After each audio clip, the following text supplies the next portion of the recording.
Saya bagi pihak semua warga Angkatan Tentera Malaysia mengambil kesempatan ini mengucapkan takziah kepada keluarga Lance Corporal Ahmad Hurairah bin Ismail yang telah terkorban di dalam medan pertempuran Ops Daulat pada semalam hari, dan juga kepada keluarga Allah Yarham Lance Corporal Ahmad Farhan bin Ruslat yang terkorban dalam kemalangan kenderaan tentera yang membantu untuk pelaksanaan Ops Daulat dalam segi logistiknya. Sesungguhnya kehilangan kedua-dua rakan seperjuangan kami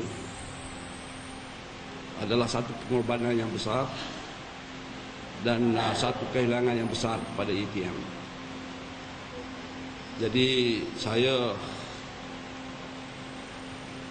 sebagai Panglima Angkatan Tentera amat menghargai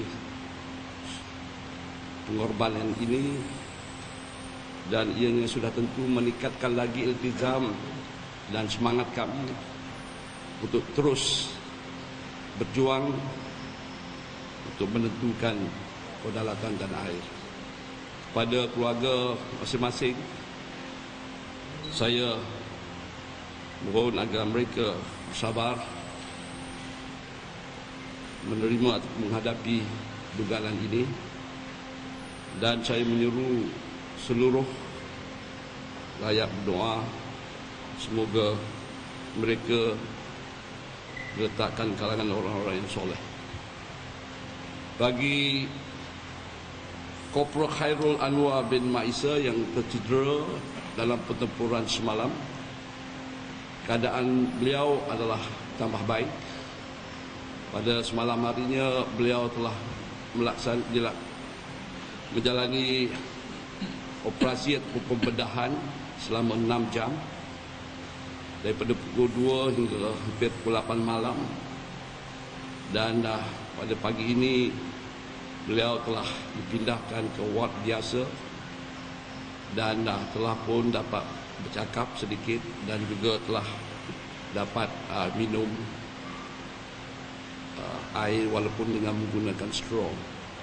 Jadi alhamdulillah beliau sekarang berada di luar bahaya. Pada hari ini Ops Daulat diteruskan, dan kami pasukan keselamatan telah meneruskan operasi dengan menjejak musuh di kawasan Sungai Nyamuk dan memperluaskan lagi kawasan penggeledahan itu. Kami telah memulai penjejakan musuh dan penggeledahan di kawasan Sungai Nyamuk itu mulai daripada 7.15 pagi ini, dan di dalam penggeledahan itu kami telah menjumpai 2 mayat musuh yang juga telah pun dibawa keluar hari ini, dan kami juga menemui sepucuk senjata karan dan juga sepucuk pistol, dan kami berkeyakinan besar bahawa senjata karan inilah yang telah digunakan untuk menggugurkan salah seorang anggota pasukan keselamatan pada pertempuran semalam. Justru itu maka kawasan yang telah pun digeledah, kawasan Sungai Nyamuk ini semakin luas dan semakin hampir dengan kampung Tanjung Batu. Jadi kampung Tanduo itu yang di mana pihak musuh mula bertapak sebagaimana yang telah dimaklumkan, sememangnya telah dibersihkan.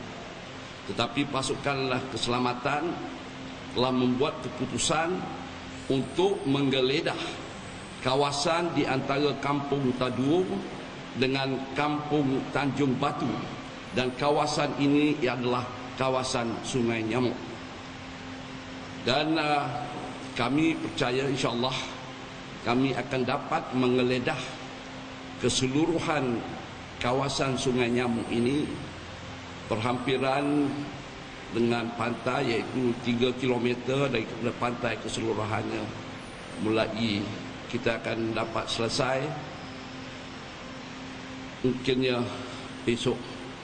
Dan dengan itu maka kita yakin bahawa Kampung Tanduo, kawasan Sungai Nyamuk dan seterusnya Kampung Tanjung Batu itu dapat kami bersihkan.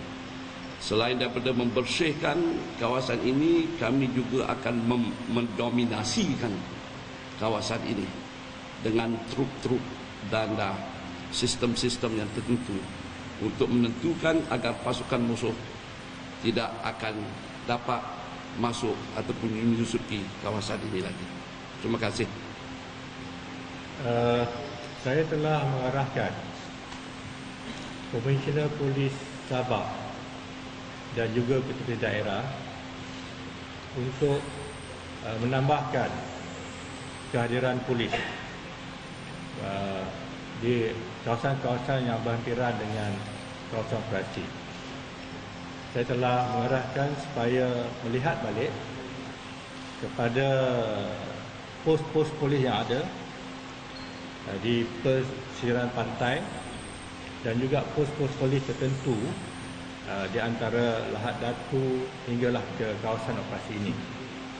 Jadi kerana keutamaan kita ialah saya nak tentukan supaya orang ramai, khususnya penduduk-penduduk di Sahabat ini yang saya lihat bertenang, dan kami akan terus mengambil langkah-langkah yang tertentu untuk menambah kekuatan polis.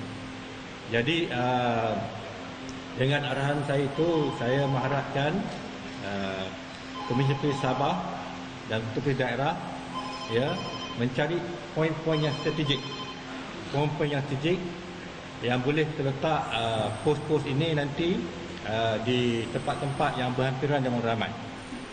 Saya sebutkan strategik juga kerana kita melihat dalam operasi ini jalan-jalan laluan yang telah digunakan oleh pengganas. Jadi kita langkah-langkah ini adalah langkah-langkah yang saya anggap langkah yang positif untuk memperlihatkan lagi kehadiran polis supaya kita boleh memberi penguatan yang terbaik pada rakyat.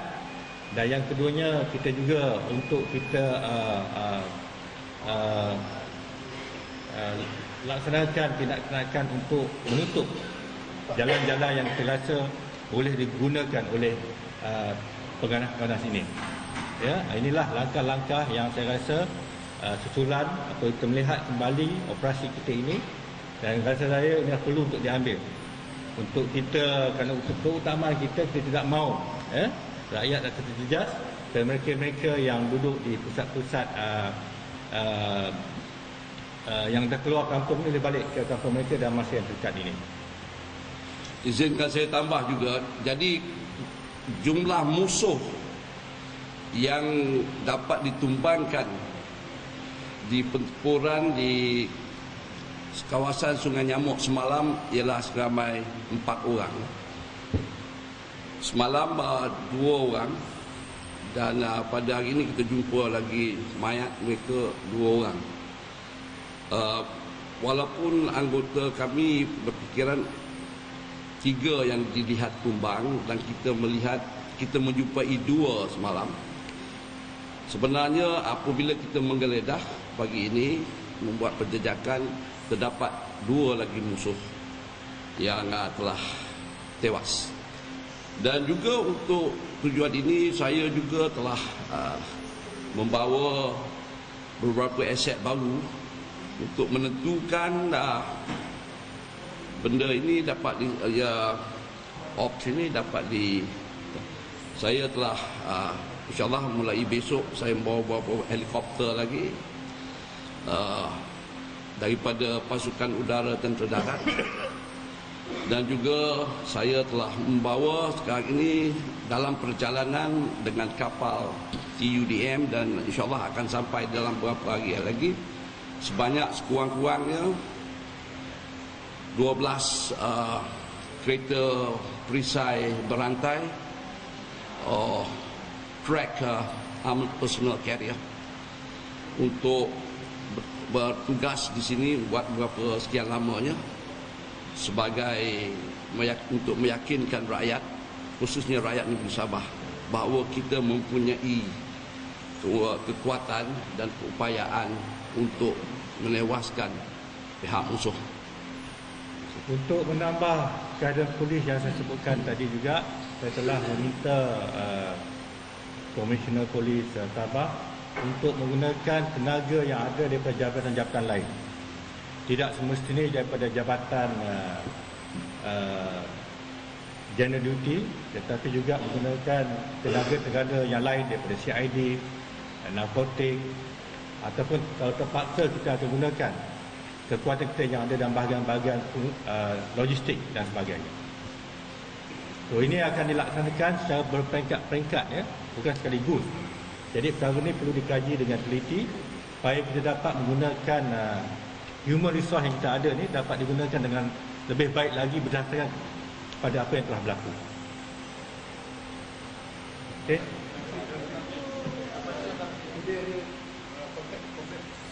Hari ini tidak ada kontak. Kita menjejak musuh di Sungai Nyamuk, dan juga penggeledahan juga secara terhad telah dilakukan di Kampung Tanjung Batu. Kita tidak mengesani musuh dan tidak ada pertempuran pada hari ini. Berjumpa di kawasan Sungai Nyamuk dalam beberapa ratus meter daripada tempat pertempuran. Dalam senjata satu garan dan satu pistol Colt .45. Kita, itu macam saya katakan tadi, kita nak buat ni secara terbaik mungkin, ya, terbaik mungkin dan secara strategik macam saya sebutkan tadi.